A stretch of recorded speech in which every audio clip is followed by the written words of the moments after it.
여러분 안녕하세요. 오늘 만나보실 초대 손님은 경인남과 토론합시다의 토론 상대 최상욱 대표님입니다. 안녕하십니까? 안녕하세요. 잠깐 소개 최상욱입니다. 부탁드립니다. 유튜브 채널 최부심을 운영하고 있는 최상욱이라고 합니다. 이번에 피크아웃 코리아라는 책을 써주셨고요. 소위 우리나라 정점 찍었다. 확실히. 또 일부부터 지금 이 제목이 일부 제목부터가 만만치가 않습니다. 소멸이 예정된 국가. 네네. 자, 이 책에서 다룬 웃을 상황이 아닌데 피크아웃 코리아 대질문을 먼저 드리겠습니다. 네. 어떻게 피크아웃 코리아라고 보십니까? 기본적으로 우리나라 출산율이 내려가면서 2030년대 중후반부터는 한국의 잠재 성장률도 플러스에서 마이너스로 전환될 거가 예상이 됐거든요. 네.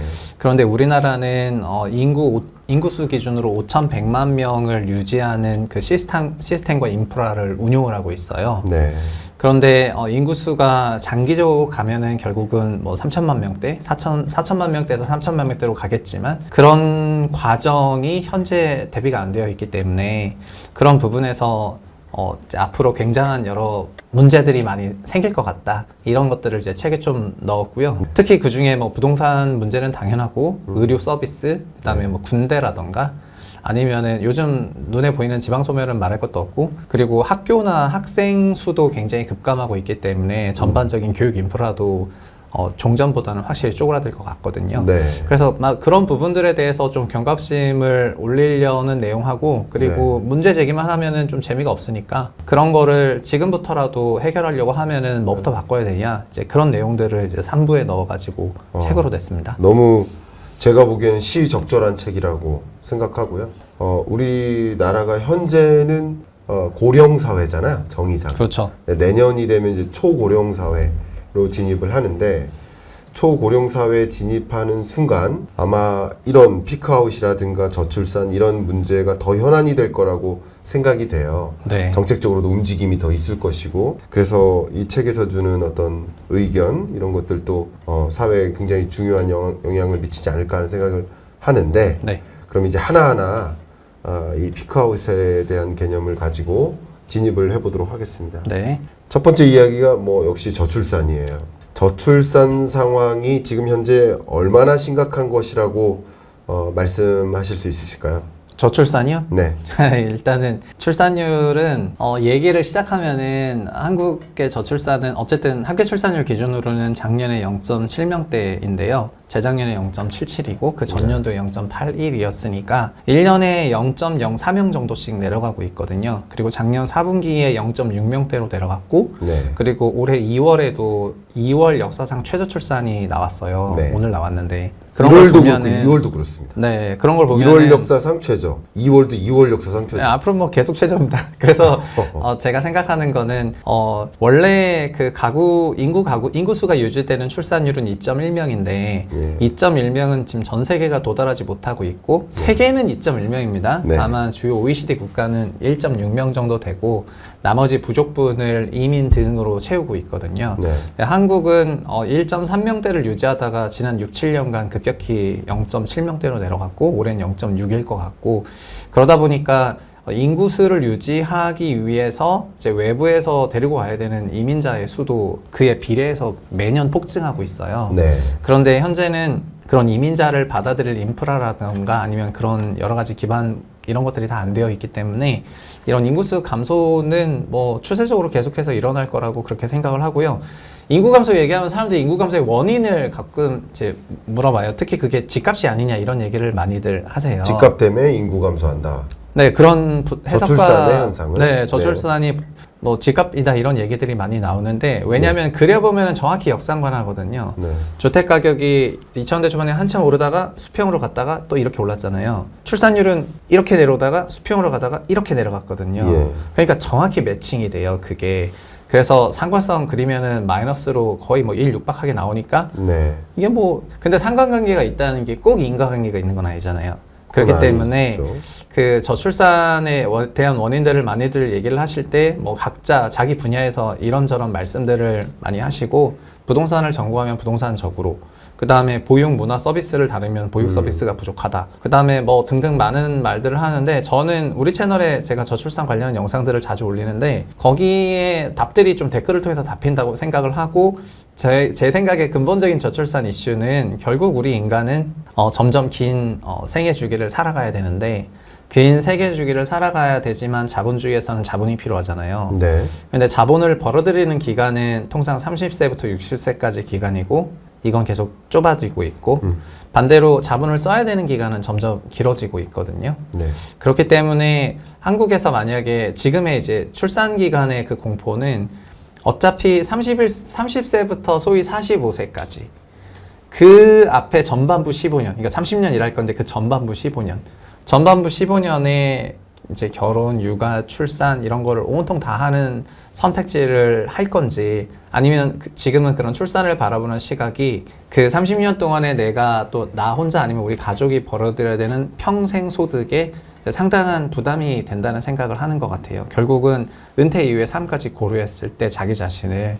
그래서 저는 저출산 문제를 해결하려면 근본적으로 연금부터 뜯어고쳐야 된다고 생각을 하고 그리고 프랑스의 사례 같은 것도 넣었는데 프랑스가 출산율이 실제로 올라갔었거든요. 이제 네. 내려가다가. 네. 그래서 거기가 여러 가족수당, 그 다음에 연금제도 등등을 활용해서 출산율을 끌어올렸던 적이 있었던 만큼 우리도 뭐 그런 것부터 시작해야지 되지 않나 이런 생각이고 한국보다 집값이 더 높아도 출산하는 나라들 많거든요. 그렇죠. 그래서 집값이 높은 것만이 저출산의 원인은 아니다. 그렇게 말씀드립니다. 집값이 저출산의 원인은 아니다. 네. 예, 상관관계는 있지만 네. 너무 좋은 말씀이시고요. 뭐 어떤 분들에게는 높은 집값 때문에 출산하기 어렵다라는 분도 계시겠지만 네. 모든 사람이 높은 집값 때문에 출산하기 어렵다라고 하지는 않을 것이기 때문에 그렇죠. 여러 가지 요인들이 맞물려서 저출산 현상이 나온 것이지 집값 때문에 높은 집값 때문에 저출산 현상이 야기된다라고 규명하기는 어려울 것이다. 네. 그렇게 따지면 우리나라가 출산율이 세계에서 가장 낮은데 네. 그럼 세계에서 집값이 가장 높아야 되는 거잖아요. 맞아요. 그것도 있고 더 심각한 거는 그러면은 출산율을 높여야 나라가 산다 그러면 집값을 대폭락시킬 거냐. 네. 이런 질문이 나오거든요. 네. 그래서 오늘도 그 뭐 언론사에서 했던 그 출산율과 부동산 포럼을 갔다 왔는데 네. 그 차트 그러니까 주택 가격이 이렇게 딱 두 번 이렇게 2000년부터 24년간 이렇게 간 차트랑 출산율이 이렇게 내려온 차트가 정면에 딱 있었어요. 네. 그래서 그걸 보면은 아 이거 주택 가격이랑 출산율이랑 정확히 역상관이고 그러면은 지금 출산율을 올려야 된다고 하니까 주택 가격은 죽었구나 뭐 이런 생각을 하면서 사람들이 바라봤던 것 같은데 네. 근데 우리보다 PIR이 더 높은 나라 예를 들면 저는 요즘에 호주 부동산 시장에 관심 많은데 호주 부동산 시장 한국보다 더 헬이거든요. 네. 근데 그런 호주조차도 출산율이 1.6배이 넘었어요. 그러니까는 우리보다 주택 가격이 그러니까 소득 기준으로 명목가액 말고 소득으로 더 높아도 출산을 하고 이게 무조건 영향이 없다 이게 아니라 예.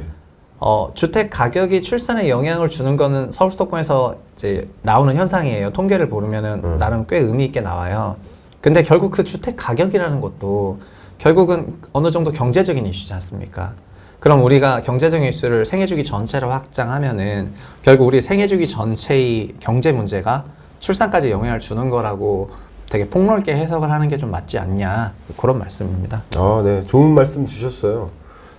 정말 우리보다 집값 상승세가 더 강한 뭐 호주나 캐나다나 미국 같은 그런 나라도 우리나라보다 지금 소위 출산율이 높고요. 네. 또 22년, 23년, 24년까지는 주택 가격이 조정되는 국면인데 그런데도 출산율이 또 떨어지는 것을 본다면 상관관계도 확실히 있다라고 규명하기도 어려울 수도 있어요. 그렇죠. 물론 저출산의 이유 중에 하나가 집값이 될 수는 있겠지만 집값이 무조건 저출산의 이유다라고 규명하면 저출산의 대책을 잘못 잡을 수 있다는 거죠.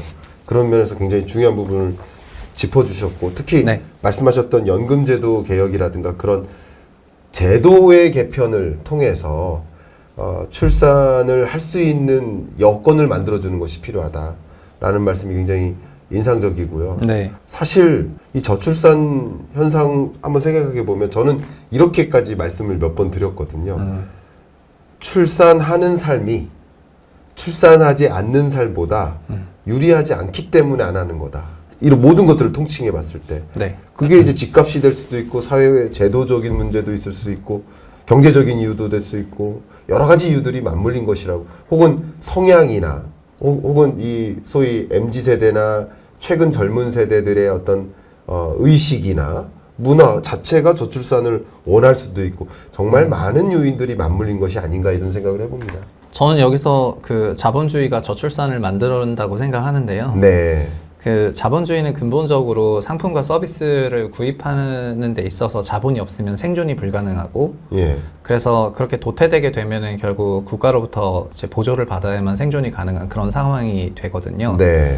그리고 자본을 확보하는 방법은 이제 내가 이미 자산이 있지 않고서는 노동 등을 통해 가지고 이제 자본을 벌어들이는 거고요. 그리고 N잡을 하는 이유는 내가 A라는 회사와 노동력 공급 계약을 체결하고 연봉을 받지만 시간을 또 쪼개서 다른 상품 서비스를 만들어내고 그걸 통해서 또 돈을 벌고 그래서 개인 기준으로는 어떻게 보면은 본인이 갖고 있는 노동력을 최대한 가동시킨다 이렇게 해석을 할 수가 있거든요. 그렇죠. 근데 그게 필요해지는 나라일수록 어떻게 보면은 사는 게 퍽퍽하다는 말이에요. 왜냐하면 사람의 시간은 24시간 고정돼 있고 그리고 그 시간을 꼭 무언가를 버는 데 써야만 생존이 가능하다면은 그러면은 가족이랑 시간 보내는 거는 벌지 못하는 시간이기 때문에 이제 약간 무가치하거나 저가치하다고 평가하게 되거든요. 네. 일을 하면은 돈을 버는데 가족이랑 노니까 친구랑 노니까 사실 저희 친구끼리 그냥 낄낄거리는 것도 되게 의미가 있는 시간인데 그렇죠. 어느 순간 친구 다 필요 없다. 뭐 나만 어떻게 생존해야 된다. 네. 그 다음에 내 시간을 최대한 써가지고 더 많이 일하고 더 많이 무언가를 생산해내서 계속해서 자본을 취득하고 그 자본을 불리고 이제 이런 과정에 매몰되게 되면은 네. 그리고 현재 자본주의는 그거를 종용하죠. 왜냐하면 자본 없이 소비가 불가능하니까. 네. 그래서 그런 우리가 인간이 살아가는 데 필요한 기본적인 어떤 제품과 서비스를 국가나 사회로부터 어느 부분 약간 보조받는 그런 사회인가? 아니면은 나 혼자 완전히 그거를 다 조달해야 되는 사회인가로 봤을 때 네. 한국은 아마 전 세계에서 우리 개인이 조달해야 되는 그런 정도와 비중이 가장 많은 사회 중에 하나고 그러다 보니까 우리는 정말 각박하거든요. 그래서 이 과정에서는 가족이랑 보내는 시간도 없이 막 일만 하는 거예요. 근데 여기서 뭐가 있냐면은 처음 젊었을 때는 그 소위 몰입해서 돈 버는 게 되게 의미가 있는데 나중에 한참 지나고 나면은 그때는 가족이랑 보내는 시간이 돈이 안 벌리기 때문에 아니면 부모님이랑 보내는 시간이라던가 이런 게 돈이 안 벌려서 큰 의미가 없다 손 칠 수도 있지만 인간은 영생할 수 없거든요. 그래서 결국 그분들 돌아가시거나 막 건강 안 좋아지거나 그 다음에 더 보낼 수 있는 시간이 작아지게 되면은 그때는 그 시간의 가치는 말도 안 되게 올라가는 거예요. 그래서 저는 그게 일종의 역설이라고 생각하는데 처음에는 돈을 버는 게 가치가 커요. 돈을 벌지 않고 그 삶을 추구하는 게 가치가 낮습니다. 근데 어느 순간 이게 중간 이후부터 역전이 일어나기 시작을 해요. 그래서 이 가족이랑 보내는 시간의 가치가 되게 커지거든요. 그렇죠. 네, 그래서 저는 그냥 우리가 그래서 뭘 해야 되냐면은 그 둘 사이에서 방황하는 사람들이 저는 많다 생각하고요. 내가 이게 맞나 저게 맞나 막 이렇게 그냥 사는 게 맞나 막 이런 생각하는 사람도 많다고 생각하고 그래서 그런 부분들에서 아까 각박하다고 했잖아요. 젊은 사람들이 안 낳는 게 유리하다 이렇게 했는데 지금은 안 낳는 게 유리해 보이지만 나중에는 낳은 게 훨씬 더 큰 가치일 수도 있거든요. 그러니까 그런 거를 막 비교하고 보여주고 종합적으로 좀 설명해 줄 필요가 있다는 그런 생각이고 네, 그래서 막 너무 그러니까는 그 자본주의에 지금 좀 매몰돼 있다. 그리고 매몰될 수밖에 없도록 한국의 시스템이 좀 각박하다. 그게 제가 갖고 있는 문제고 그 문제의식 중에 하나가 약간 연금이었고 결국 뒤에 뭐가 없다고 생각하니까 지금 그렇죠. 내가 막 뭘 해야 되잖아요. 올해는 살아야 되는데 네. 경제적으로 안정적으로 오래 살긴 어려울 것 같다. 네, 그 요즘에 네. 회사도 오래 못 다니잖아요. 네. 회사도 오래 못 다니니까 막 어떻게 하면 오래 다녀야 되냐. 그리고 저희 같은 분은 이제 제도권 다니다가 좀 나와서 프리랜서처럼 일을 하지 않습니까? 그래서 아마 지인들이 연락도 많이 오실 텐데 제도권 다니는 지인들도 저 같은 사람 보면서 막 어떻게 하면 이제 소위 인생 2부를 너처럼 그렇게 만들 수 있을까? 아니면 인생 2부는 무슨 일을 해야 될까? 이러면서 결국 지금 다니는 회사 그렇게 빡시게 다녔는데도 불구하고 또 결국은 자본이 필요하니까 계속해서 일을 해야 되는 뭐 그런 상황이니까 여유가 어딨냐 이런 거고 여유도 없는데 뭐 거기서 애는 어떻게 낳아요? 그래서 네, 정말 이렇게 저출산, 세계적으로 출산율이 낮은 이 우리나라의 인구 소멸 문제, 그것을 야기한 그 배경 너무나 많겠죠. 근데 우리 채부심 채널의 또 대표님이신 우리 최상욱 대표님은 집값이 저출산의 이유는 아니다. 자본주의가 저출산을 만든 것이다. 결국 국가가 나를 보살필 수 없는, 소위 각자도생해야 되는 상황에서 각자도생할 능력이 없는데 어떻게 출산을 하느냐라는 그런 논지를 짚어주신 것 같습니다. 네. 그래, 인구를 이렇게 들여다보면 또 하나가 지금은 인구의 증감을 가지고 논했지만 네. 그 다음 하나 논해야 될 게 인구의 이동이에요. 아, 네. 수도권으로의 인구의 유입이 엄청나게 이동하고 있잖아요. 네. 이 책에서도 우리 피크아웃 코리아 채부심 자꾸 채부심이라고 하네요. 네, 채부심 좋아요. 네, 채부심님 혹은 최상욱 대표님, 네. 이 채널의 대표님으로서 이 책에서도 수도권 과밀화를 좀 짚어주셨어요. 네. 이 수도권 과밀화로 결국 수도권은 과밀화되고 붕괴되고 또 지방은 지방 소멸로 붕괴되는 게 아닌가 하는 그림을 그리시는 분도 계실 텐데 어떤 부분이 이 피크아웃 코리아라는 관점에서 수도권 과밀화를 좀 문제 삼을 수 있을까요? 사실은 저출산도 그 우리 사회 전체로 보면은 한국 내에서의 인구 이동을 사회적인 이동을 포함하는 개념이거든요. 네. 지방에서 출생한 인구가 성년이 되어서 직장이 없다 보니까 이제 수도권으로 전입 들어오고 그리고 수도권에서는 기본적으로는 서울로 들어왔다가 서울에는 비아파트도 많거든요. 그래서 청년들이 거주하는 주거환경 열악한 주택도 많은데 왔다가 어느 정도 직장을 갖고 자리를 잡으면서 다시 경기도로 빠져나가는 게 우리 사회 전체 연령대별 그 사회 이동이에요. 근데 그러다 보니까는 지방에서는 계속해서 인구가 유출되기만 하고 수도권으로는 인구가 유입되기만 하다 보니까 수도권 인구 비중은 계속해서 증가하기 시작해서 지금은 2,600만 명인데 네. 총 인구의 50% 넘는 수치이고 수도 지역에 이렇게 많은 인구가 모여 사는 나라는 전 세계에 거의 없어요. 그래서 한국이 가장 그런 높은 인구 집중도를 보이고 있는 그런 도시 구조와 공간 구조를 가지고 있습니다. 네. 그리고 지방에 그런 일자리가 없고 그리고 일자리 없는 거는 저는 책에도 썼지만 결국 지방에 좋은 대학교가 없어졌기 때문이고 좋은 대학교가 없어진 거는 대학교가 굉장히 많이 설립되는 과정에서 대학의 경쟁력을 높이려면 투자를 해야 되는데 도저히 투자를 하지 못하는 그런 환경이었기 때문에 지금 일본에는 많은 국공립대들이 탑10 학교가 다 국공립대거든요. 네. 무슨 지역별로 쭉 있는데 그 다음 돼서 뭐 와세다나 뭐 게이오 이런 거 나오거든요. 근데 우리는 대학교 순위도 인서울대학교, 비서울대학교 이렇게 네. 이제 나눠져 있어요. 네. 그래서 인서울대학교만 학생들 계속 들어오고 그 다음에 일자리가 이 근처에 있으니까 사회 회사들에서도 관심을 가지면서 선호도가 높아지면서 학력 순위도 완전 나눠졌거든요. 그래서 지방자치단체들에서 자기네 지역의 대표 학교를 그 학력을 유지하는 거를 이제 못하게 된 그 과정들을 사실은 뜯어봐야 되는데 지금은 그런 결국 교육에서부터 좋은 인재가 없다는 생각을 하는 회사들이 지방에 일자리를 만들지 않고 지방에 일자리가 만들어지지 않기 때문에 자연스럽게 일자리는 수도권에 만들어지고 그 지방에 있는 고학력 대학교들의 위상을 인서울 대학교들이 가져가기 시작을 했고 네. 예전 인서울 대학교들의 위상은 이 정도 아니었거든요. 네. 근데 이제 가져가기 시작을 했고 그러면서 인구 이동이 계속해서 오고 있다고 이제 생각을 하고요. 네. 수도권 들어와서도 고통스러워요. 네. 왜냐하면은 수도권은 한 줄로 요약하면은 1핵 도시권이라고 이제 도시공학에서 얘기를 하거든요. 네. 1핵 도시권은 특히 서울 특정 지역에 그 일자리가 아주 과밀되어 있다 보니까 그쪽 지역으로 소위 강남으로 계속 통근토학을 해야 되는 그런 지방의 그 수도권 외곽에 있는 사람들의 상당히 많은 그 시간을 이제 장악하게 되거든요. 네. 그래서 우리가 만약에 미국처럼 멀더라도 그 재택근무가 굉장히 생활화되게 된다면 공간적인 제약을 극복할 수가 있기 때문에 어느 정도 하지만 한국은 또 재택 문화가 도입이 잘 안 됐어요. 네.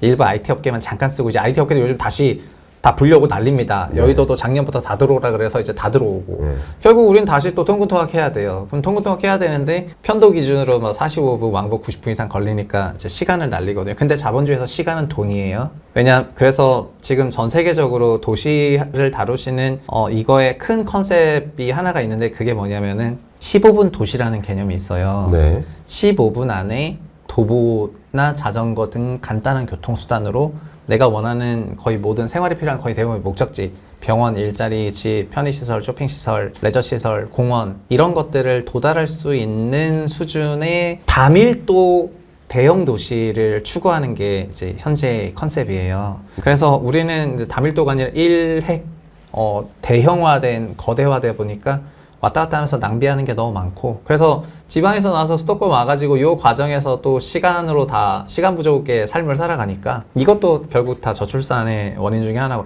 시간이 부족하면 저출산하게 됩니다. 네. 네, 그 원인 중에 하나고, 그 다음에 우리나라 도시 구조가 이렇게 됐는데 현 상태에서도 이거를 굳이 막 개선하려고 하기보다는 어떻게 하면 막 사람들한테 GTX 같은 거 강남 연결하는 거 그런 프로젝트 쓰면서 너네 뭐 강남 더 편하게 가게 해줄게 막 이런 식으로 그 일획을 계속해서 유지하려고 하는 게 저출산 이런 식이라면 저출산은 계속해서 이어질 것이다. 네, 이렇게 보고 있습니다. 네. 참 이 수도권 과밀화 그것으로 인해서 참 출산을 야기하는 또 다른 문제가 또 되고 고민할 것들이 정말 많은데 이 고민할 거리 중에 또 책에서도 의료 시장, 의료? 네. 의료 부문에 대한 문제도 지적을 해주셨어요. 네, 그 의료도 똑같아요.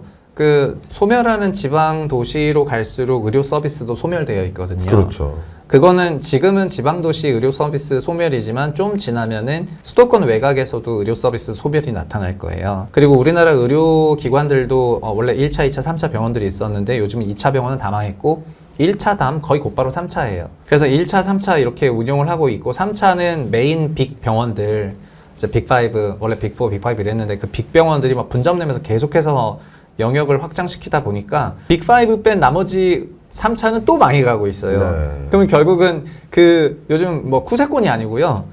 빅5 의세권이냐 아니냐가 네. 의료 서비스 있고 없고인데 의료 서비스는 장래 고령 사회나 초고령 사회를 생각했을 때 무조건 핵심 서비스가 되거든요. 그렇죠. 근데 그런 거를 몇몇 대형 의료기관이 커버하고 있는 범위 안에서만 제공이 된다고 생각한다면은 네. 나머지는 완전히 뭐 우산이 없는 거예요. 비 네. 엄청 오는데. 예. 그러니까 이런 거가 진짜 문제죠. 예. 네. 그러네요. 의료 서비스마저도 소위 그 안에서 산업 내에서 양극화가 이어지고, 네. 그죠? 그럼 결론적으로는 지방에서는 뭐 지방에 계신 분들께 죄송하지만 뭐 더 의료 서비스를 안정적으로 이용하기가 어려워지고 이런 것들이 또 다른 문제로 야기될 수 있는. 네, 의료기관 자체가 그 어느 정도 그러니까 사실 공공의료 저는 아까 그래서 제품과 서비스를 우리 개인이 모두 다 조달해야 되는 게 거의 100% 조달하는 경우가 나라가 없는 상태고요. 네. 그 다음에 그렇죠. 100% 국가가 제공해 주는 게 거의 완전 준사회주의라고 봤을 그렇죠. 때요. 그럼 우리는 어느 정도냐고 보면은 나라가 없는 상태까지는 아니지만은 이제 예. 없어지고 있는 상태가 아닌가라는 생각이 드는 거예요. 만약에 지방에 의료 서비스가 없다면 나라는 의료 서비스 보강을 위해서 무언가를 해야지 되는데 네. 그럼 뭔가 지금 돌아가는 느낌은 뭐 의료 서비스 없어지면 어쩔 수 없지 아니면은 KTX 타고 뭐 서울에 있는 병원 가세요 이런 식으로 받아들여지니까 그렇죠. 예, 그 이게 정말 잘 돌아가고 있는 건가 해가지고 네. 그러면 여기 이 책에서도 네. 뭐 여러 해안들, 대응 전략들 이렇게 말씀을 주셨는데 의료 시장의 어떤 일종의 붕괴 이런 문제를 해결할 수 있는 방안을 혹시 지금 먼저 말씀해 주실 수 있을까요? 의료의 문제가 어떤 거라고 생각하냐에 따라서 조금 달라요. 그렇겠죠. 현재 의료 시장의 문제가 어떤 부분이 문제일까요? 근데 저는 의료 시장의 책에 있는 내용은 이런데 의료도 철의 삼각형이 있어요. 네. 그러니까 의료의 접근성, 쉽게 오래 기다리지 않고 쉽게 의사를 만날 수 있고 근처에 갈 수 있는 병원들이 풍부한 것이 의료 접근성이라고 접근성. 합니다. 두 번째는 의료 서비스의 질, 네. 훌륭한 얼마나 의료 서비스와 의사 군단들을 가지고 있는가가 질이고요. 세 번째가 가격이에요. 네. 의료 가격. 네. 이 세 가지가 이렇게 삼각형처럼 맞물리거든요. 그렇죠. 근데 한국은 그동안 어떻게든지 이제 우역부역 집어넣어가지고 이 세 가지를 유지하려고 해왔어요. 근데 유지하려고 하다 보니까는 이게 의료 전체로는 아닌데 필수과 같은 경우에는 저런 시각으로 했을 때 의료 가격이 낮고 의료 접근성은 높고 네. 그 다음에 의사의 질도 좋다 보니까 그치만 수익 사업이 아니니까 어떻게 했냐면 어쩔 수 없이 박리담회형 의료를 했어요. 네. 3분 진료를 했죠. 의사들이 하루에 막 100명씩, 150명씩 보면서 박리담회형 의료를 했거든요. 네. 근데 그런 식으로 필수과를 돌렸고 비필수과 같은 경우에는 비급여 쪽 진료를 늘리면서 수익화를 해가지고 병원을 운영하는 그런 방식으로 돌려왔습니다. 네. 근데 현재는 어떤 상태냐면은 현재는 그 필수과를 가는 의사들이 감소하기 시작을 하면서 이제 의료 기능상, 그러니까 의료 전체가 아니라 의료 기능상 일부 부분에 이제 공백이 나오기 시작을 하는 거예요. 네. 그래서 공백이 나오기 시작을 하니까 10명이 하던 걸 7명이 해야 되니까 그 7명의 업무 부담은 더 과중되는 거고요. 그래서 의사들 중에서도 이제 과로사를 하는 사람들이 나오기 시작을 하는 거고, 그런 상황이 나오고 있음에도 불구하고 이쪽에 인원이 추가적으로 들어갈 만한 시스템을 안 만들어주니까 네. 그 소위 지금 그냥 막 의사들을 갈아가면서 이 시스템이 유지가 되고 있는 것 같습니다. 근데 미래는 어떻게 될 것 같냐면은 그 의료 삼각형은 붕괴가 될 겁니다. 어느 쪽으로든지 간에. 그럼 어떻게 붕괴되냐면 첫 번째, 의료비가 큰 폭으로 오르거나요. 예. 두 번째, 유럽처럼 의사를 만나기 어렵거나 만나려면은 2달 기다려야 되고 3달 기다려야 되고 네, 이렇게 되거나 아니면은 뭐 동아시아 일부 국가처럼 의사인지 의사 아닌지 모르는 사람한테 의료 받아야 돼요. 네. 의사도 쉽게 만날 수 있고 접근성이 가격도 떨어지니까. 싼데 예. 네, 간데 그러니까 질이 떨어지는 거죠. 그렇죠. 네, 그래서 그 셋 중에 하나를 만약에 어쩔 수 없이 무너뜨려야 되면은 뭘 무너뜨리는 게 가장 우리에게 그 피해가 적을까를 생각을 해야 되거든요. 그렇네요. 네. 근데 지금은 이런 식의 논의가 아니에요. 지금 의사에 대한 논의는 네. 필수과 사람 없어? 그럼 2,000명 늘려? 약간 이런 거거든요. 그렇죠. 그리고 근데 여기 이게 심각한 거는 이제 좀 있으면 초고령 사회 되지 않습니까? 네. 그리고 의료 서비스에 대한 니즈는 더 올라와요. 예. 더 올라오고 그다음에 뭐 건보 재원이라 이런 건 논외로 하더라도 네. 그러면 서비스 니즈는 더 올라오는데 삼각형이 어떻게 유지가 되겠어요. 그래서 네. 아마 뭐 접근성이 굉장히 떨어지거나 의사 만나려면은 건보 재원이 어느 정도 있으니까 싼 의료비가 유지가 된다 손 치고 의료 질도 괜찮다 하면은 그러면 의사 만나기 힘들어지는 거예요, 이제. 그렇죠. 뭐 한 몇 달 기다려서 만나고 막 예. 그렇게 될 것 같습니다. 아, 그러세요? 네. 정말 무너지게 되면 의료가 붕괴될 수 있다. 근데 아까 말씀하셨던 이 삼각형 구조를 보면 만약에 뭐 이렇게 접근성이 떨어지기 시작한다. 그럼 자연스럽게 가격이 또 올라가는 거고요. 공급이 부족하니까 의료 서비스 공급이 부족한 거잖아요. 그만큼 가격이 올라갈 수 있는 거고 또 가격이 올라가고 접근성이 떨어진다라고 한다면 당연히 질도 어떤 특정 의료기관은 질이 높겠지만 전반적인 대중적인 의료 서비스라는 관점에서는 질도 떨어질 수 있겠다라고 보고 있어요. 그러니까 어쩌면 이 삼각형이 셋 다 나빠지는 게 최악입니다. 셋 다 네. 나빠진다면 셋 다 나빠지는 건데 셋 다 같이 나빠지거나 같이 좋아지거나지 세 가지가 유지되거나지 아. 어느 하나가 붕괴될 때 나머지는 붕괴되지 않는다고 보이지는 않아요. 그냥 근데 해석을 해보자. 세계적으로는 2개는 지키고 있습니다. 아까 네. 그래서 말씀드린 것처럼 미국의 경우에는 의사 만나는 거 어렵지 않아요. 근데 의사 질도 좋아요. 네. 대신에 살인적인 의료비를 가지고 의료비가 있어요. 높다. 그렇죠. 네. 예. 그래서 의사 쉽게 만나고 병원 네. 금방 가려면 금방 가죠. 저도 괌 사이판에서 감기로 한 번 가면 25만 원 내야 돼요. 예. 그래서 와 비용이 비싸지. 네. 감기가 25만이면 딴 건 어느 정도겠냐 이런 예. 생각을 하고 그러니까 막 이제 드럭스토어 가가지고 약 예. 자가 처방하고 막 이러는 거고. 좋은 말씀이에요. 그 다음에 그래서 2개는 지켜요. 유럽도 똑같아요. 유럽도 네. 2개는 지켜요. 네. 의료비가 싸요. 예. 그 질도 높아요. 그래서 못 만나요. 의사는 유니콘입니다. 환상의 존재. 계십니까 의사님? 네. 만나려면. 그래서 우리도 그 2개는 지킬 거예요. 네. 근데 뭐 비용을 높이는 방향으로 가는 거는 우리 한국에 되게 거부감이 클 것 같고 그냥 아마도 한다면은 그래서 지금 하는 게 이제 소위 의사를 못 만나게 하는 약간 유럽식으로 그런 가는 느낌이죠. 네. 뭐 더 만나기 어렵게 하는 게 아닌가 그런 생각입니다. 그러니까 저의 의견은 그 말씀 너무 좋아요. 그 포인트가 좋고요. 그런데 저는 뭐냐면 가격이 올라간다라는 것 자체가 대중적으로 접근성이 떨어진다는 뜻을 말하는 겁니다. 그러니까 고소득층이야 가격 올라가도 의료 서비스를 이용할 수 있지만 네. 저소득층, 중소득층 미만의 경우에는 높은 가격을 부담하는 능력이 없어지기 때문에 그런 관점에서 또 접근성도 떨어질 수 있다라고 해석이 되고요.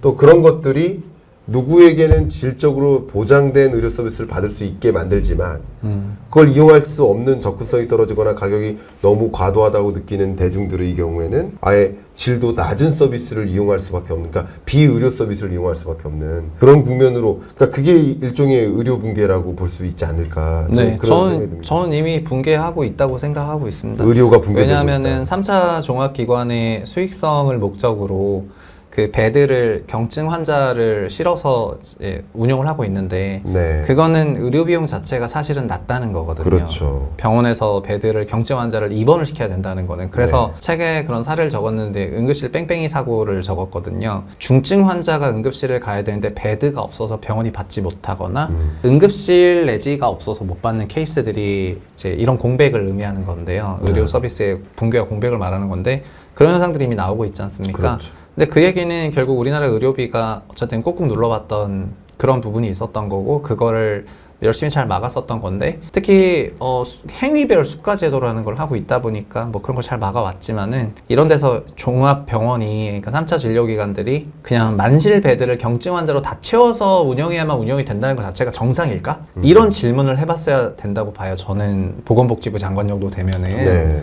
아니 그러니까는 그 베드를 그러니까 이거를 민간 경영과 그 매출의 입장에서는 풀베드가 좋겠죠. 그치만은 이거는 거의 이상적인 자연 실업률 4%랑 되게 유사한 거라고 저는 생각을 하거든요. 네, 네. 세상에 그런 이상적인 케이스보다는 막 이런 게 막 있잖아요. 그 레인지가 있잖아요. 위아래. 네네. 그런 상황에서 준비해야 되는 그런 버퍼 존들이 되게 필요한 건데 그냥 거의 막 꽉 채워놔가지고 그렇게 돌리지 않으면은 겨우 생존이 안 되고 이런 식으로 가는 거가 이상하고 이런 부분에 대해서 질문도 별로 없었던 것 같고 근데 이런 사건 사고 나면 조금 화두가 됐었다가 전 요즘 차제 얼마 전에 선거 전에 정부 공약으로 2,000명 의대 증원한다 그래서 이쪽이 확 바이럴이 돼가지고 저는 차라리 그게 좋았어요. 사람들이 의료 시장에 생기는 어떤 문제점들을 차제에 이제 요즘 유튜브도 많아졌으니까 유튜브 통해 가지고 좀 들으신 것도 많을 테고 이쪽 저쪽 얘기를 들으셨을 거 아닙니까? 네. 그래서 이렇게 사람들의 인식이 좀 올라갔을 때 그럴 때 제도 바꾸고 이렇게 하기 좀 그렇죠. 좋다고 생각해가지고 차라리 알려지긴 잘 알려졌다 이렇게 생각이 듭니다. 책에서도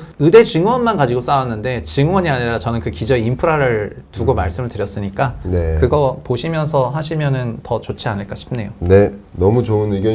의료가 붕괴되고 있다라고 보고 계시고, 그럼 정말 더 붕괴됐을 때 우리 한국은 그 국가라는 어떤 그 국가의 존립 가능성도 의료 서비스가 붕괴된다는 것은 국방 안보 또 치안 의료 서비스 이런 것들조차도 제공이 되지 않는다라고 한다면 국가라고 불려지기도 어려울 상황이 될 텐데 참 걱정이 많이 됩니다. 우리 네. 최상욱 대표님 또 최상욱 저자님의 의견에 기초하면 지금 경인남과 토론합시다. 이 피크아웃 코리아의 저자 최상욱 대표님과 여러 가지 우리 한국 경제가 앓고 있는 그 문제점들을 지금 하나하나 논하고 있는데요. 네. 다음 논하고 싶은 주제가 교육이에요. 네.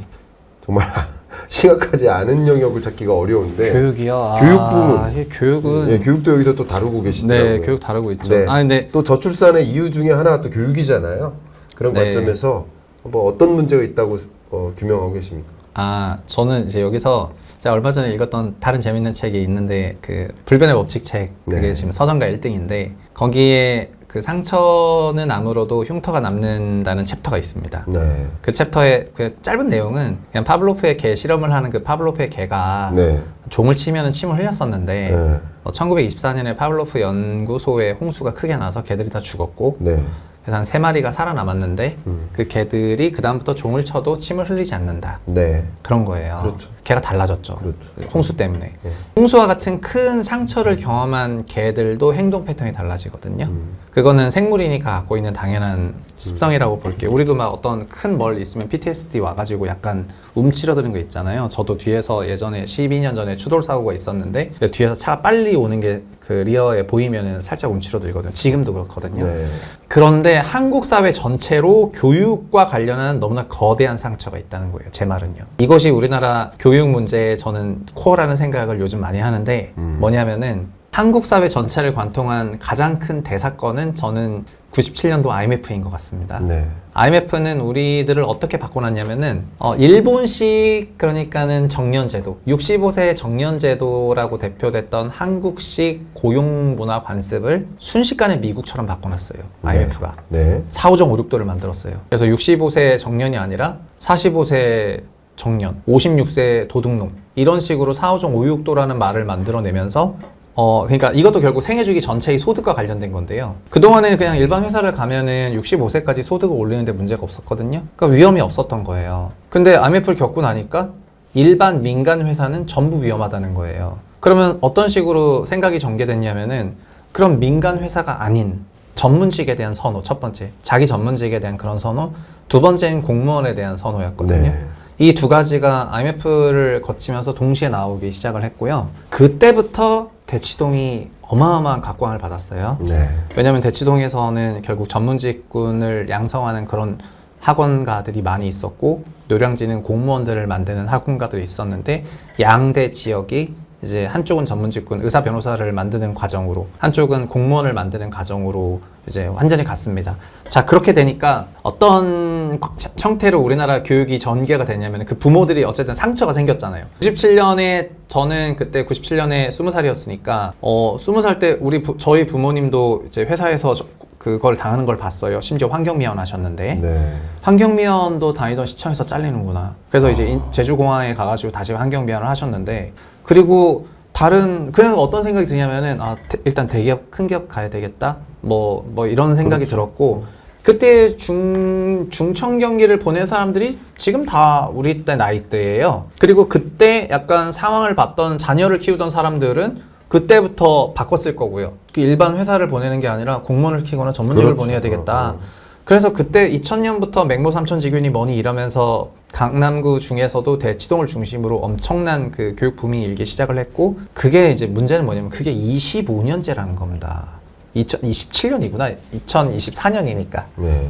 그래서 교육에 대한 이 근본적인 문제는 우리 사회의 상처가 너무 크고 깊어가지고 우리나라 전체의 행동이 바뀌었는데 의사 선호와 전문직 선호화 그다음에 뭐 요즘은 공무원이 연금 작아진다 그래서 이제 선호도가 좀 내려갔지만 그럼 더더욱더 의사 선호가 올라가겠죠. 네. 그래서 그런 걸로 완전 바뀌었는데 결국은 그런 걸 좀 보다듬어주는 뭐가 있어야 될 거 아닙니까? 네. 이게 좋은 방향이 아닌데 그런데 그런 게 없이 그냥 내깔려 놓으니까 결국 그 사람이 하려고 하는데 필요한 그런 필요한 학습을 걔한테 딱 이제 해야지 될 건데 일단은 뭐 할지 모르니까 다 해.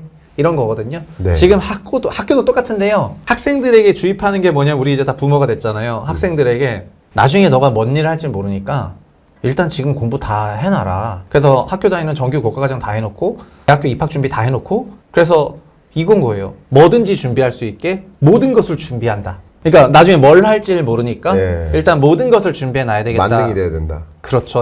그러니까 뭘 할지 모르는 게 가장 무서운 일이거든요. 네. 다 준비해야 되잖아요. 근데 우리의 자녀 세대들은 정확히 말하면 IMF를 겪은 적이 없어요. 그래서 우리의 자녀 세대들은 이런 상황인 것이 아마 저는 굉장히 낯설다고 생각을 하고요. 그냥 부모들이 여기서 그 자녀들 교육은 결국 자녀 개인이 결국 선택하는 거가 되겠지만은 현재는 약간 이런 한국 사회 전체가 갖고 있는 상처로 인해서 자녀 교육에 들어가는 압박이 굉장히 심한 게 아닌가. 요즘은 그래서 시간이 좀 경과가 되다 보니까 옛날보다는 이게 좀 옅어졌잖아요. 옛날에는 2000년대 초중반에는 진짜 어마어마했거든요. 그래서 그때 당시 막 학교에서 자살하는 그런 사건들이 사회적으로도 문제가 되고 영화 드라마로도 굉장히 많이 만들어졌고 몇 년 전에도 스카이캐슬이 있었는데 그 당시를 기억하는 사람들이 막 이제 트라우마 오는 막 그런 것처럼 만들어지는 게 있는 사람들이 만든 거죠. 그 대본이나 이런 거를. 근데 우리 지금은 그런 부분에서 어느 정도 상처가 좀 남은 시간이 지났고 그래서 이제 고칠 만한 타이밍이 됐는데 여전히 여기서도 어떤 큰 뭐는 없는 것 같아요. 그러니까는 매번 교육 대책 나오면은 대학교 대입 관련 대책만 나오고. 맞아. 대입이 답니까? 대입 이후로도 한참 남았는데. 네. 그래서 교육부가 아니라 대입부죠. 교육부는 소위 평생교육과 그 평생 경제적으로 말하자면 평생 생산성 향상을 조금 올려주는 그런 부처로 거듭나야 되는데 현재의 교육부는 그냥 대입 부서고 그리고 대입과 관련해서는 일단 뭔지 모르겠지만 다 준비해라. 약간 이런 방식으로 학생들을 닥달하는 형태로 가도록 계속 끌고 가고 있어가지고 여기서 교육의 전반적인 생각은 이렇고요. 근데 어차피 학생들과 줄고 있어가지고 그래서 이것도 지금은 6학년이 이제 이렇지만 1학년 숫자 보면 올해 서울시도 1학년이 35만 명으로 줄었거든요. 37만 명으로. 40에서 35만 명으로. 네. 6년 지나면 20만 명 되지 않습니까? 네. 그러니까 이런 식으로 계속해서 가다 보면은 뭐 학교 인프라 자체도 굉장히 위축이 될 겁니다. 그리고 이런 교육이 진짜 우리한테 맞는 교육이냐에 대해 가지고 점점 더 사람들이 많은 의구심을 갖게 될 거라고 생각을 하고 있습니다. 그렇군요. 네, 교육도 문제다. 정말 한국 경제를 소멸로 몰고 가는 문제가 될 수 있다라고 말씀 주셨는데 방금 한 가지 의견을 드린다면 상처는 아물어도 흉터가 남는다. 이 불변의 진리라는 이 책에서 네. 이거를 먼저 얘기한 책이 있습니다. 굉장히 훌륭한 책이 하나 있습니다. 뭐예요? 뭔데요? 그게 제 2024년 경제전망. 스태그플레이션 2024년 경제전망. 이 책에서 너무 진지하게 들어주셔가지고. 진짜요? 너무 진지하게 듣지 말아주시면. 오케이. 장난스럽게 말씀드렸는데 사실은 사실입니다. 네. 제가 매년 경제전망할 때 그 해를 무슨 점으로 표현을 하고 있는데 네. 2024년을 상흔점이라고 정의를 내렸습니다. 상흔점은 네. 상처는 치유되지만 상처의 흔적이 남는다. 그래서 상흔점이라고 제 표현을 했었고요. 그렇죠. 근데 물론 제가 표현한 이 상흔점은 상처의 흔적은 스태그플레이션으로 표현한 거예요. 경제적인 관점에서. 이게 뭐냐면 경제가 이런 문제가 없었다면 이런 경로로 갈 텐데 네. 한번 충격이 있으니까 이런 경로로 못 가고 이렇게 내려와요. 그리고 다시 예전으로 못 돌아가요. 이렇게 가는 거죠. 네. 이게 상흔점이라고 표현할 수 있겠는데 뭐 비유는 다르지만 근데 저는 경제도 거의 비슷하다고 생각하는데 경제도 그런 거예요. 사람들이 예를 들면 디플레이션이나 스태그플레이션에 크게 대이면은 네. 상처가 크게 남는 거예요. 그렇죠. 그래서 경제 정책 다 바뀌잖아요. 그러니까, 예를 들면 네. 그렇지 않습니까? 네. 그러니까 결국에는 상처는 어떤 반응과 변화를 만들어내게 되거든요. 네. 그래서 우리도 말씀드렸던 것처럼 97년 IMF가 전문직과 그러니까 의사 변호사 선호를 만들어냈어요. 네. 근데 이거를 27년간 이렇게 운영한다는 거는 저는 이제 교육부의 거의 뭐 직무유기예요. 그래서 지금은 이제 마물 시간이 됐잖아요. 그리고 지금 현재 과연 정말 이게 우리한테 필요한 교육인지에 대해서 다시 물어볼 때도 됐기 때문에 그냥 다른 방식을 뭐 여러 가지 생각해 봐야 되지 않나 이런 생각을 많이 하고 있습니다. 저는 그래서 사실 우리 애 아무것도 방과후만 시키고 있는데 그냥 가끔 물어봐요. 너 뭐 되고 싶냐고. 네. 그러면 그냥 아빠 옆에서 그냥 돈 받으면 살고 싶다 그래요. 영원한 캥거루.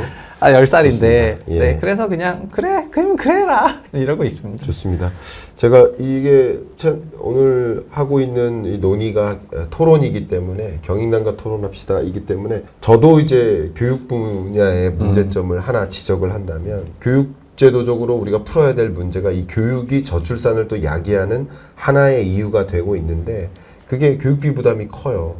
왜냐하면 구조적으로 사교육에 대한 의존이 너무 높아요. 근데 사교육에 대한 의존이 왜 높느냐? 사교육을 하지 말아라는 정책은 좋은 방법이 아니에요.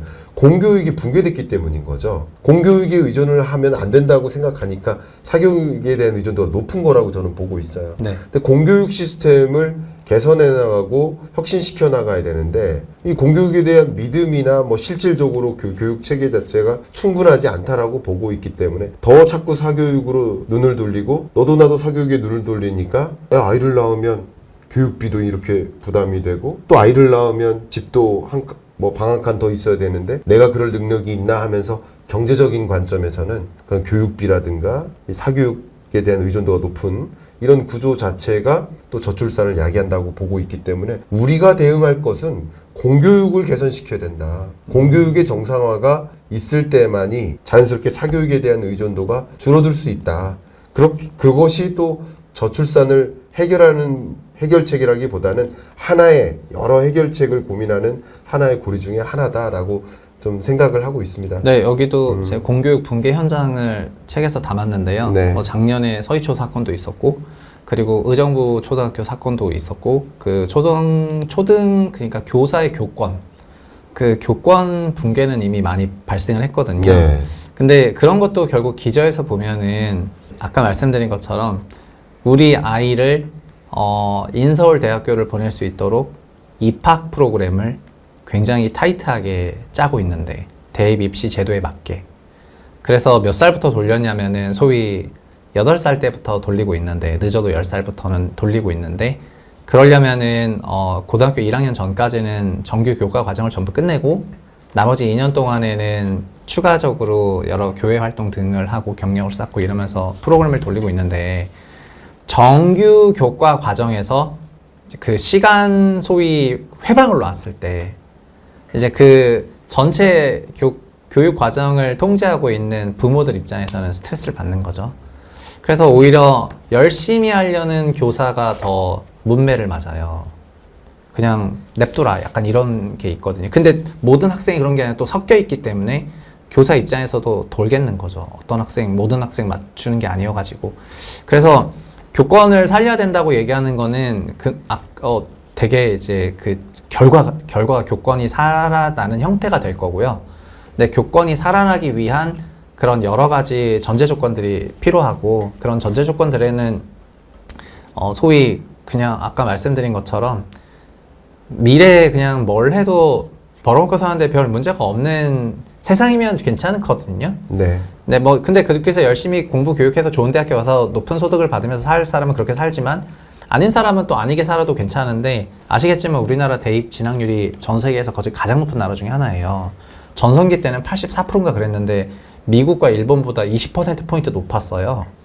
근데 우리가 그렇게 높은 고도의 대입 진학률을 보내는 건 거꾸로 말하면 그 대학교들이 과거에 갖고 있었던 경쟁력이 그만큼 높지 않았던 거가 되는 거다 보니까는, 그래서 우리는 그 안에서 너무 그 과도한 레이스를 했지 않나 이런 생각이고요. 전국적으로. 근데 외국 대학이나 외국사를 얘기하시면서 한국보다 더 교육률이 심하다. 맞죠? 맞는데 전체 평균을 봤을 때는 우리가 가장 압도적이에요. 대입 진학률을 봤을 때는. 그래서 그런 부분에서 다른 그런 게 아니어도 충분히 먹고 살 수 있는 그런 일자리부터 시작해서 그런 게 많이 필요한 것 같아요. 그래서 교육 문제는 되게 복잡한 문제인데, 결국 교육은 또 부동산 문제랑도 연결되고, 그런 학교를 잘 가기 위한 그런 학원과 몰집되어 있는 부동산에 대한 선호도가 높고, 결국 부동산 문제는 결국 교육 문제이기도 하고, 교육 문제는 평생 생애소득 문제이기도 하고, 평생 생애소득 문제는 이제 연금 문제이기도 하면서, 동시에 아까 그 완전한 100% 국가가 주는 그런 나라랑 100% 개인 조달 얘기했는데, 그런 시스템 문제이기도 하거든요. 그래서 이제 종합적으로 좀 봐야 되는데, 요즘에 느끼는 거는 종합적으로 보는 그런 시각이라든가 그런 혁신안이 최근엔 좀 덜 나오는 것 같아요. 그래서 이제 관료 사회에 좀 아쉬움을 담아서 이 책은 그런 부분을 많이 담고 있죠. 네, 좋은 말씀 감사합니다. 오늘 이야기를 나누고 있는데, 이제 한국 경제가 소멸한다, 피크아웃이다, 이런 주제로 계속 말씀을 나누고 있는데, 방금 말씀 나눈 그 주제는 일종의 교육 부문, 그러니까 경제적으로 이 교육을 해석한다면 에듀푸어를 만들고 있기 때문에 적극적으로 출산하거나 할 만한 의지를 좀 꺾어 놓는다라고 또 해석을 해볼 수 있겠습니다. 근데 에듀푸어 하나가 있고, 그 다음 푸어가 이제 하우스 푸어인데, 네. 역시 또 부동산 부분에 정통하고 계시니까 또 여쭤보도록 하겠습니다. 여기 챕터 7이 용적률 750%라니 그 집은 누가 사나, 이 대주제를 가지고 왔어요. 이게 네. 한국 경제를 위기로 가져오는 징후다라고 표현해주고 계십니다. 네. 이 부분 좀 구체적으로 듣고 싶습니다. 현재 우리나라 주택은 한 2,300만 채 정도 되는데요. 가구 분파가 진행이 되고 있기는 하지만 중장기적으로는 가구 수 역시 어느 정도 정점 찍고 내려갈 걸로 보고 있습니다. 2030년대 중반부터는, 중후반부터는. 네.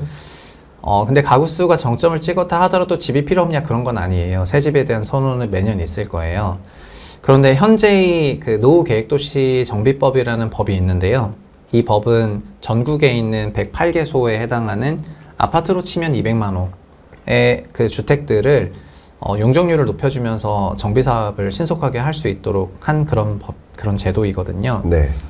그런데 우리나라의 정비사업을 곰곰이 생각해 보면은, 한국의 정비사업이라는 건 재건축이든 재개발이든 리모델링이든 다 공통인데, 일반 분양을 통해서 벌어들이는 수익을 가지고 분담금을 낮추면서 정비사업을 하고 있습니다. 네. 그래서 항상 일반 분양이 될 거라는 거를 전제하고 있어요. 그리고 항상 일반 분양이 되려면은 그렇게 공급하는 주택에 맞춘 적절한 매수 수요가 따라와줘야지 되는 거거든요. 네. 그런데 만약에 우리가 30년대 중후반부터 소위 성장률 제로 사회로 간다고 쳤을 때 그때 지금처럼 규모 있는 수준의 막 몇백만 원 정도 되는 200만 원을 1.5배로 정비하면 최소 300만 원가 넘잖아요. 네. 그런 주택들을 공급했을 때 그 집을 신규 주택으로 적극적으로 사들일 가구 수가 미래에 존재하겠는가 이런 생각이 들거든요. 네. 그래서 아마도 그렇게 된다면은 집은 공급하는데 요즘에 중국처럼 될 수도 있어요. 집의 과잉 공급. 그러니까 주택의 과잉 공급으로 인해서 그 부분을 정리하는데 굉장히 많은 손이 들어갈 수가 있거든요. 네. 그리고 일본도 사실은 90년대에 연간 200만 호 가까운 주택을 매년 6년 연달아 공급했던 적이 있었는데 네. 그런 게 이제 훗날 지나고 보니까 평균 공실률 18% 된 다음에 이제 외곽이 텅 비어 버리면서 그걸 유지 관리하는데 상당한 돈을 썼었어요. 네. 우리는 어떻게 다행히 운 좋게 타이트한 재고를 관리하다 보니까 그런 잉여주택이 많아서 막 남아도는 그런 상황은 아니라서 현재는 그런 문제는 없어 보여요. 네. 근데 지금 여기서 재건축, 재개발 빨리 해야 되니까는 용적률 750%까지 주면서 집을 매시브하게 지어버려라 이렇게 하게 되면은 네. 그러면 우리도 그때는 중국이나 일본 된다는 겁니다. 90년대 후반의 일본이나 2020년대의 중국처럼 과공급이 될 수 있거든요. 그렇죠. 경제에서 과공급은 어마어마한 그 손실이에요. 투자가 됐는데 시가가 없다는 거니까 그게 거의 생산으로 안 잡히잖아요. 네. 그러니까 과공급 될 때는 생산으로 잡지만 안 팔리면 완전 빵이니까. 그래가지고 그런 내용을 좀 담았습니다. 좋습니다. 여기 책에서도 챕터 13, 14가 부동산 돈잔치는 끝났다. 또 14, 부동산 투자 시대의 종말. 이렇게 부동산 시장을 또 인구나 한국이라는 이제 소멸 현상 이런 것과 맞물려서 이렇게 설명을 해주고 계신데 이 부분에 대해서 뭐 당연히 동의하시겠지만 동의하십니까? 부동산 이제 돈잔치는 끝났다. 뭐 투자는 이제 종말이다. 뭐 이런 식으로. 네, 전 역설적으로 한국이 그 부동산 자산이 그 계속해서 올라가는 그런 구조를 채택했다고 보고 있기 때문에 네. 역설적으로 그래서 종말이 온다고 생각을 하는데요. 네. 그러니까 자본주의의 자본은 생산으로 가거나 아니면 이제 비생산 자산으로 들어갈 수가 있는데 예. 한국의 경우에는 비생산 자산인 주택으로 들어가는 돈의 규모가 너무 많다 보니까 그 생산 활성으로 가는 돈의 규모가 비중이 줄어들면서 GDP 전체에서 민간 소비 비중도 계속해서 위축이 되고 있거든요. 이거는 주택 자산 경제를 추구하던 여러 나라들에서 공통적으로 보이는 현상인데 네. 중국도 GDP 내 내수 소비 비중이 낮고 부동산 경제니까요. 한국도 이제 부동산 경제니까 GDP 내 민간 소비 비중이 20년 차트 보면 추세적으로 계속 우하향하고 있어요. 아마 앞으로도 우하향할 것 같아요. 더 우하향할 것 같습니다. 네. 근데 그 얘기는 뭐냐면은 결국 한국의 그 경제라는 거는 결국 주택 자산이라는 진짜 암세포를 키우고 있습니다. 예. 예. 근데 그게 폭발적으로 크고 있으니까 네. 좋아 보이는 거죠. 예, 좋아 보이는 거지만 결국 그런 높은 주택 가격으로 인해서 그쪽으로 가지 않았으면은 뭐 생산으로 갈 법했던 그런 돈들이 글로 과잉으로 간다고 생각을 하면은 결국 우리의 활동력, 그러니까 생산 활동을 전 잠식하고 있다고 생각을 하거든요. 네. 그래서 그 돈 번 시대 끝났다는 거는 올해 끝났다 이런 게 아니고요. 네. 제 채널에도 가끔 막 달려요. 제가 장기적으로 안 좋게 본다 그러면은 뭐 이번에 어느 단지 뭐 신고가 찍었던데요. 아니면 정거 좀 회복했던데요. 이렇게 얘기 달리거든요. 뭐 전 다 좋다 이겁니다. 왜냐하면 주택 가격은 붕괴되도록 설계되어 있지 않거든요. 웬만한 나라에서는. 네. 조정은 있지만 붕괴는 없었어요. 예. 근데 우리는 공교롭게도 이런 유례없는 가구수 감소와 그 다음에 이런 잠재 성장률을 플러스에서 마이너스로 만들 정도의 인구 감소는 다른 나라에선 보여준 적도 없거든요. 그러니까 어떻게 보면 한국이 가는 길이 세계 최초의 길이 될 수가 있는 건데 그거를 좋게 해석하는 사람도 있고 뭐 나쁘게 해석하는 사람도 있고 미래는 어차피 열려 있는 거니까 사람마다 다르다고 보겠습니다. 네. 근데 현재까지의 경로와 과정을 봤을 때 미래에도 이렇게 그 수요가 위축이 되는 상황에서 주택 자산이 주구장창 올라갈 수 있냐? 그거에 대해서 약간 회의가 있는 거고 그래서 점점 외곽에서부터 좁혀진다. 그러니까 지금 지방 소멸이 우리가 눈에 보이는 목도하고 있는 현상이라면은 한 10년 지나면은 수도권 외곽 소멸이고요. 그러면 여기 뭐 소위 서울만 잘 살자 이런 게 아니라 여기는 쪼그라드는 거죠. 경제 사이즈가 줄어드니까요. 네. 그래서 그런 맥락에서 봤을 때 어느 정도 그런 게 막 눈에 보이기 시작하면은 저는 우리 사회가 결국 사람으로 구성되어 있기 때문에 사람은 그런 위기 상황에서 위기 대응을 하기 위한 여러 가지 수단을 강구하게 되는데 저는 그 수단이 그러니까 결국 투자 이민이라고 이제 사람들이 말을 하는 거거든요.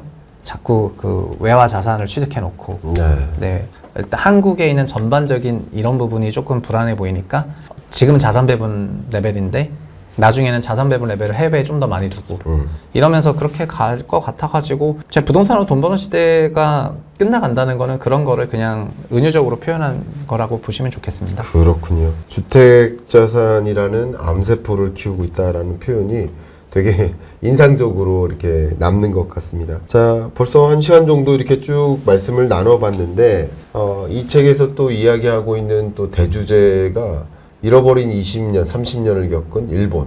네. 마치 일본처럼 우리도 갈 것인가라는 질문을 많이들 갖고 계실 거예요. 네네. 이 부분에 대해서 결국 이제 피크 코리아라는 표현을 쓰고 있지만 뭐 피크 저펜 아니겠습니까? 네네. 피크아웃을 이미 찍은 일본의 전철을 밟을 것이라는 뭐 암울한 전망을 하고 계신 것 같기도 한데 어떤 의견이십니까? 저는 과거에는 2010년대 일본에 대해서 우리나라는 일본을 좀 우습게 봤거든요. 20년간 뭐 정체됐다. 네. 잃어버린 20년 얘기를 하니까 한국이 좀 바라봤을 때 일본이 우스웠겠죠. 네. 그리고 우리나라는 97년까지는 그러니까는 일본식 중앙 집권형 정부 주도형 2차 산업 중심의 성장 경제였는데 97년부터 미국 주사를 맞았으니까 이제 약간 미국 중심으로 좀 이렇게 변하면서 그때부터 일본과는 좀 달라졌다고 생각을 하거든요. 네. 그러니까는 더더욱더 또 중국이 옆에 있었고 이러니까는 이제 네. 성장률 쫙 나오면서 일본을 이제 우습게 봤다고 생각이 되는데 근데 아까 말씀드린 것처럼 결국 현재 스코어를 놓고 보면은 여전히 일본은 출산율 1.3명에 인구 1억 3천만 명에 그 다음에 경제 사이즈 전체로 놓고 보면은 인당 GDP를 떠나서 결국 경제 규모 자체가 한국보다 2배 반 크잖아요. 네. 그렇기 때문에 일본은 여전히 강국이고요. 그리고 지방 소멸 일본도 문제지만 일본 지방들 다 짱짱이 살아있고 지방 공립 대학교들 랭킹들 다 짱짱하고 지방도 개별 지방의 컨텐츠를 담으면서 그러니까 뭐 도쿄만 있는 게 아니라 도쿄 있고 오사카 있고 고베 있고 큐슈 있고 다 있거든요. 그러니까 한국은 그런데 지금 지방 소멸을 얘기하고 있기 때문에 어떻게 보면은 대한민국이란 나라가 이제 수도권 도시국가로 스퀴징 되고 있는 그런 과정인 것 같아요. 네. 그래서 일본보다 더 하드한 그런 이제 잃어버린 몇 년을 보낼 수도 있다고 생각은 됩니다. 근데 그게 우리의 끝은 아닐 겁니다. 뭐 이제 이민 정책도 있고 다른 정책들을 써가지고 살릴 수는 있으니까 끝은 아닐 거라고 생각하는데 그런 어떻게 보면 하드 랜딩에 대비가 돼 있느냐 이제 그건 잘 모르겠다. 그리고 그런 하드 랜딩이 올 가능성이 좀 높아 보인다. 현재 아무것도 안 한다면은 이제 그런 말씀이죠. 네. 너무 좋습니다. 그러니까 피크아웃 일본의 30년 잃어버린 30년을 반면교사 삼아서 한국은 그보다 더 심한 상황에 놓일 수도 있으니 지금 당장 뭔가 대응을 해야 된다라는 말씀을 주신 것 같아요. 그래서 마지막 질문을 좀 드리고 싶습니다. 네. 어쨌든 우리는 선택을 해야 되는데 소멸할 것인가 뭐 아니면 생존할 것인가 둘 중에 하나를 선택해야 됩니다. 네. 어쨌든 지금으로서는 암울한 전망이 많은데 그 암울한 전망이 거짓이었어 잘못된 전망이었어 라는 상황이 놓여지기를 모두가 바라는 거죠. 그렇죠? 그렇죠. 생존해야 되는 겁니다. 네네. 그러기 위해서 뭐 길게까지는 아니더라도 이런 대응을 해야 된다. 예, 좀 요약적으로 말씀해 주시면 어떨까요? 네. 저는 결국은 이런 모든 문제의 출발점을 생애 주기 전체의 그런 경제 문제로 바라봐야 된다 생각을 하고요. 네. 생애 주기 전체의 경제 문제는 그래서 근로기간의 근로소득과 안정적인 직장과 높은 뭐 소득 이런 것뿐만 아니라 네. 근로기간 이후에 소득에 대해서도 바라봐야 된다고 생각을 하고 그리고 근본적으로 우리가 소득이 필요한 게 말씀드렸던 것처럼 살아가면서 필요한 여러 가지 제품 서비스를 있어야만 되는 경제이기 때문에 그런 건데 정부가 이제 이런 상황에서는 나설 건 나서야 된다 생각하고요. 특히 근데 그 뒤에서부터 저는 해결해야 된다고 생각하는데, 그 뒤가 은퇴 이후의 연금 제도고, 연금 제도는 국민연금뿐만 아니라 퇴직연금이 있잖아요. 그 한국도 그 퇴직연금 제도가 현재는 그냥 정말 너무 퇴직금처럼 처리되는 경향이 좀 있는 것 같거든요. 네. 그게 그래서 소득 대체율 지금 40%인 연금을 한 60, 70%까지 올릴 수 있는, 60%까지 올릴 수 있는 그 20%를 퇴직연금이 커버를 해주고, 나머지는 또 추가적으로 뭐 개인이나 국가에서 여러 제품 서비스를 보조해주는 형태로 간다면은 노후에 대한 그런 큰 고민이 없는 상황이 되면 정말 저는 많은 게 바뀔 것 같거든요. 그리고 연금 얘기를 하면 맨날 연금 뭐 더 내세요, 뭐 소득 그 납부율 13% 올리세요, 뭐 소득 대체율 50% 줄게요 하는데, 그런 식으로 가면은 미래 되면은 뭐 연금 재정 유지해 된다 이러면 소득이 막 40%씩 연금 내야 되는데, 우리나라도 다른 나라처럼 다른 모든 나라가 노령 사회 앞두고 연금 개혁을 했어요. 한국은 그 연금 개혁의 큰 방향은 뭐냐면 결국 국내 자산을 사는 게 아니라 연금을 벌어야 되겠다. 연금으로 수익률을 제고해야 되겠다. 그래서 캐나다도 그렇고 대부분의 거의 모든 나라가 해외 자산을 적극 취득하고 포트폴리오 다변하면서 수익률을 장기 평균으로 올렸거든요. 뭐 레이달리오 브릿지워터에서 요즘 레이달리오 수익이 안 나오니까 막 여러 주에서 돈 뺀다고 하는데, 그런 연금들이 다 사모펀드 맡기고 있는 거지 않습니까? 그러니까 그런 것처럼 우리도 연금 운용 수익률 극대화 전략하는 형태로 연금 제도를 바꿔서 기본적으로 최소한 40%라도 완전 짱짱하게 깔아줘야 된다고 생각을 하고, 더 납부할 필요 없이라도요. 지금 이미 돈이 1,000조 넘게 있으니까. 네. 그래서 그 돈을 저는 연금재원 같은 그런 건보재원, 연금재원 같은 그런 여러 형태의 우리 사회가 모아놓은 그런 자산들이 뭐 잘 운용이 되는 형태로 가면서 이제 우리 개인들에게 부담을 점점 낮춰주는 방식으로 가야 하나씩 다 풀릴 것 같아요. 네.